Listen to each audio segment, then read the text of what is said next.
భారతదేశంలోని రైతుల్లో లాభదాయకమైన మరియు చట్టబద్ధమైన పాడి పరిశ్రమ కొరకు దోమలు మరియు కీటకాల సమస్యలను నియంత్రించడం ఎంఎస్డి యానిమల్ హెల్త్లో టాక్టిక్ స్ప్రే ముఖ్యమైన దశల్లో ఒకటి. జంతువుల్లో ఒత్తిడిని తగ్గించడానికి, అవి పూర్తి పరిపక్వతను చేరుకోవడంలో, ఎక్కువ పాలను ఉత్పత్తి చేయడంలో సహాయపడ్డాన్ని పరిగణించండి.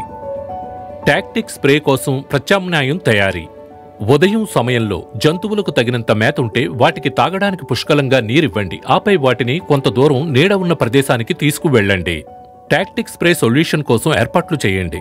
ఈగలను పూర్తిగా నియంత్రించడానికి ప్రతి లీటర్ నీటిలో 2 నుండి 4 మిల్లీలీటర్ల టాక్టిక్ స్ప్రే డోసును కలపండి.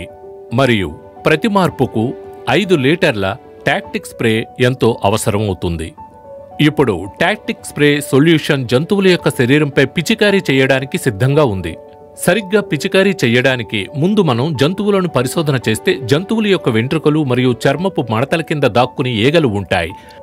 అయినా టాక్టిక్ స్ప్రే పిచికారీ చేయడం ద్వారా అతుక్కుని ఉన్న ఈగలన్నీ అలా బయటికి వచ్చేస్తాయి.